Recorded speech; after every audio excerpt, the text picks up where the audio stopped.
Bonjour Philippe. Bonjour Olivier.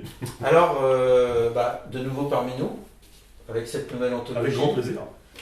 Tomber les voiles. Alors ça commence à faire jaser, parce que Philippe Deniel, 3 fois de suite, dans 3 anthologies 1000 saisons. Oui. Donc, mais bon, pour toi, pour nous, on reconnaît en toi un novelliste de grand talent. Combien tu as publié de nouvelles jusqu'à présent?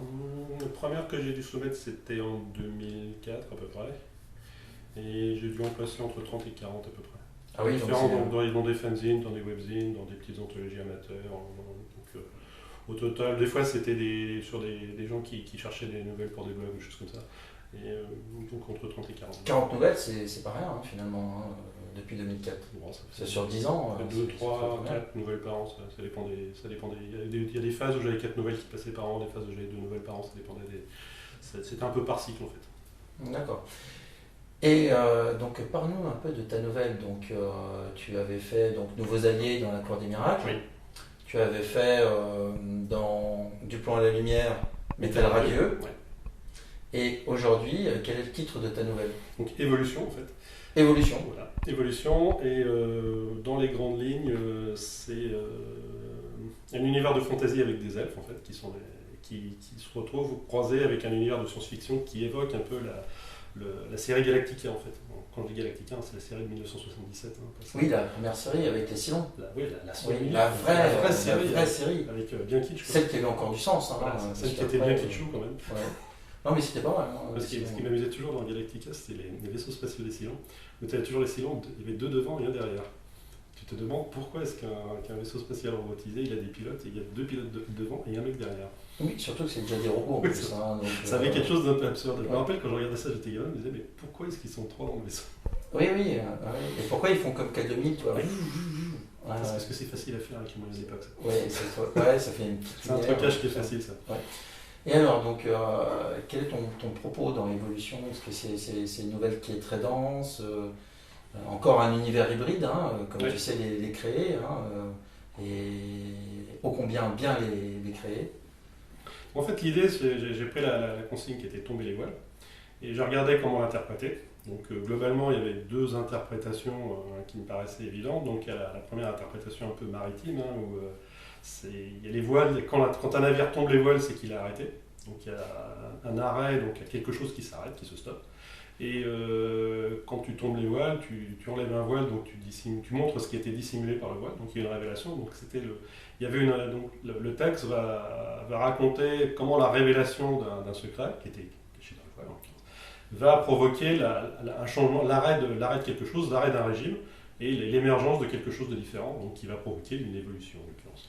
Oui, parce que j'ai l'impression qu'en fait cette évolution, elle vient essentiellement de l'être intime en fait de ces elfes, qui en même temps c'est vraiment cette force qui est en eux, c'est leur être en fait qui est le moteur. Il y a l'idée un peu dans la fantaisie que les elfes ils sont un peu immuables. Quand tu lis le Silmarillion, les elfes ils sont là, ils ne changent pas, et quand ils voient y arriver les humains, ils sont surpris de voir des gens qui vieillissent, qui meurent, etc. Et les elfes, c'est l'immobilisme du point de vue de l'évolution, c'est des créatures un peu immuables qui ne changent pas. Ce que je voulais raconter aussi, c'est que si on ne change pas, finalement on finit par disparaître, par mourir en fait. Et que l'évolution devient nécessaire pour continuer à exister. L'évolution, c'est l'adaptation en fait. L'adaptation, ouais. Et donc ils sont obligés de s'adapter, donc ils ont quitté la planète, comme dans Galactica, parce que voilà, et c'est peut-être ce qui va nous arriver à tous. Parce que maintenant qu'on a découvert des planètes habitables, il va peut-être falloir s'y rendre. Ils sont loin quand même. Voilà, mais il faut trouver le combustible, c'est ça, et le moteur pour y aller. Absolument. Voilà. Sinon, on va rester sur place encore. Ouais. Voilà. Même si on est tous des spationautes. Ça fait une longue route quand même. Les planètes qu'ils ont trouvées, elles sont quand même très très loin. Oh, mais à l'impossible, nul n'est tenu. C'est-à-dire, dans l'imaginaire, tout est possible. C'est ça qui est bien dans l'imaginaire en fait. Et alors Philippe, quels sont toi tes auteurs de prédilection, justement par rapport à, tu m'avais parlé de Jack Vance. Il y a Jack Vance qui a toujours des univers très foisonnants. Très foisonnants. Par exemple, comme on peut en voir dans le cycle de Chai, qui est quand même très... Adam Wright.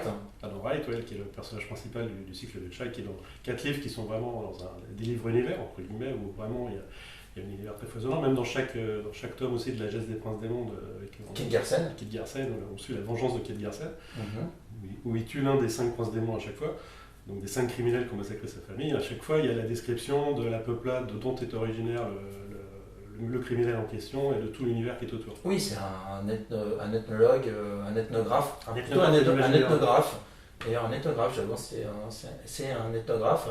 Et c'est vrai que dans ces univers aussi, donc on retrouve en fait tous ces anciens romans, en fait, quand les migrants sont partis vers les États-Unis, avec ces romans de KPDP, avec ces romans d'aventure scientifique, lorsqu'ils sont arrivés dans le Nouveau Monde, avec ces tribus amérindiennes, en fait, là, ils étaient carrément plongés en pleine ethnographie, en fait, avec d'autres us, d'autres coutumes. Et je pense que Jacques Vance, en fait, ayant vécu à cette époque-là, donc en tout cas, a été fortement impressionné et a envie d'explorer, en fait. Dans la même veine, là, il y a ce qui passait hier à la télé, il y avait le film de John Carter, John Carter de Mars, là, des studios Disney, qui est une adaptation d'un roman d'Edgar Rice Burroughs, du cycle de Barzoum en l'occurrence. Et, tout à fait. Qui est extrêmement, qui est très typique d'Edgar Rice Burroughs, où il y a le bon américain qui arrive dans un blanc américain, voilà, qui arrive dans un univers où il y a une horrible dictature qui réussit à lui tout seul à tout remettre en place. Ben oui, comme dans Wright, comme Kit Garsen, en fait. Tous ces self-made américains. Kit Garsen, quand même, il a un gros problème psychologique. Il est un peu monomaniaque, le monsieur, quand même. Ah, ben c'est normal, hein. Je veux dire, il est passé par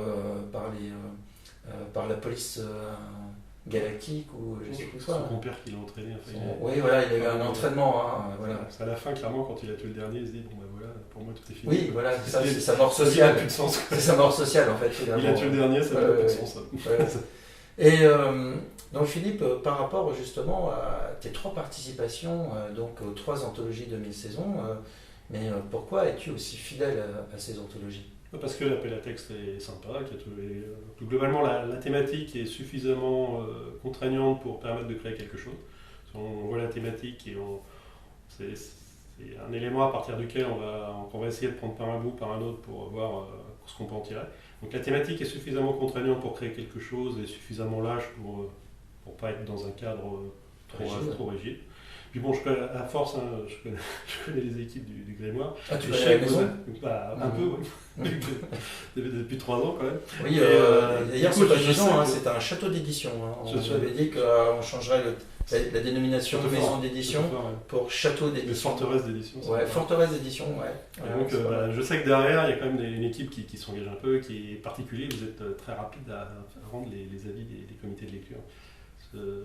Pour des textes qui sont soumis jusqu'au 1er novembre, vous faites les réponses au 1er janvier. Quoi. C'est pas un appel à texte où on envoie un texte et puis on se demande si on aura un jour une réponse. Pas une bouteille à la mer. Voilà. Et si on envoie la balle contre un mur, on sait qu'il y a un mur qui va retourner la balle. Quoi. Donc c'est toujours intéressant parce que voilà, c'est quelque chose que ça débouchera sur un oui ou sur un non, mais ça débouchera sur quelque chose. Quoi. Ça débouchera pas sur du vide. Quoi. Oui, donc ça c'est plutôt bien.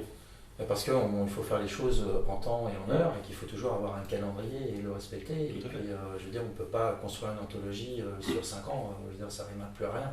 Je veux dire, entre-temps, l'eau après a passé sous les ponts et fluktuat nicht mehr Ritter qu'une merci Philippe. Merci Olivier. Merci de cette participation à nouveau et encore une très bonne nouvelle, évolution. Votez pour Philippe. Si la nouvelle vous plaît, Philippe, tu as envie qu'on vote pour toi. Bien sûr. Voilà. Merci à tous.